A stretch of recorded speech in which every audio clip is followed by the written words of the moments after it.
टूरी मन के भाव बढ़े हावै रे, टूरी मन के भाव बढ़े हावै रे, टूरी मन के भाव बढ़े हावै रे। जिन गाँव में जात हूँ मैं टूरी देखेला, जिन गाँव में जात हूँ मैं टूरी देखेला, मुरले ज्यादा पढ़े हावै रे। टूरी मन के भाव बढ़े हावै रे, टूरी मन के भाव बढ़े हावै रे, टूरी मन के भाव बढ़े हावै रे, टूरी मन के भाव बढ़े हावै रे।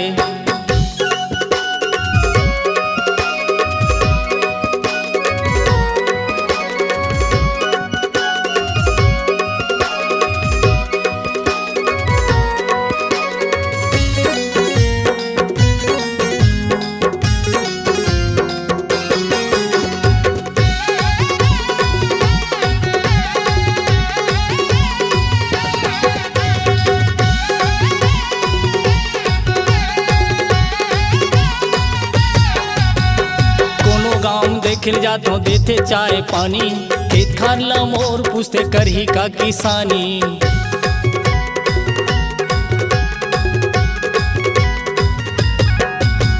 कोनो गाँव देखिल जातो देते चाय पानी, खेत खारला मोर पूछते करही का किसानी। निंदे कोड़े लाया वै नहीं, निंदे कोड़े लाया वै नहीं, मोर खेत के पाछू परे हावै रे।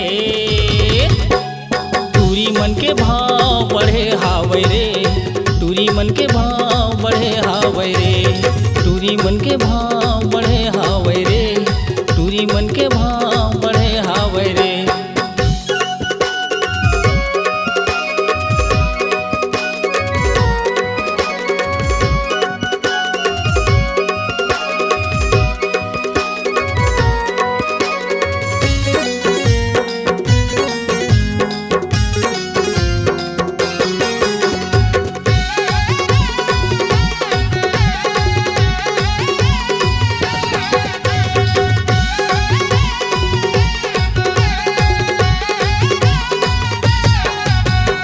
नौकरी वाले देखत देखत टूरी बुढ़ागे, आधा जिंदगी एकर मई के पहागे।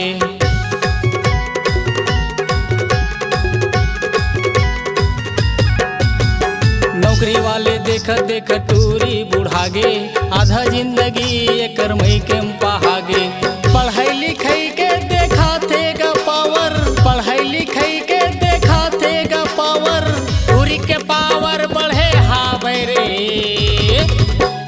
टूरी मन के भाव बढ़े हावै रे, टूरी मन के भाव बढ़े हावै रे, टूरी मन के भाव बढ़े हावै रे, टूरी मन के भाव बढ़े हावै रे।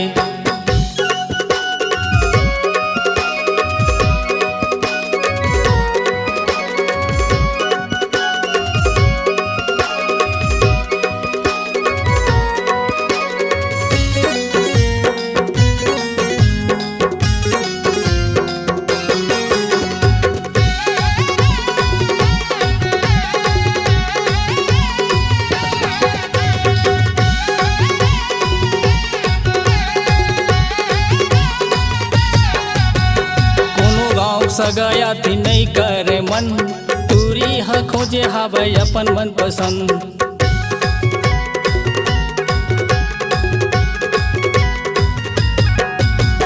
कोनो गाँव सगाया थी नहीं करे मन, टूरी ह खोजे हावै अपन मन पसंद। एक दिन गए हा जाही उड़हरिया, एक दिन गए हा जाही उड़हरिया, मन के घोड़म चढ़े हावै रे। टूरी मन के भाव बढ़े हावै रे, टूरी मन के भाव बढ़े हावै रे, टूरी मन के भाव बढ़े हावै रे, टूरी मन के भाव बढ़े हावै रे, टूरी मन के भाव बढ़े हावै रे, टूरी मन के भाव बढ़े हावै रे, टूरी मन के भाव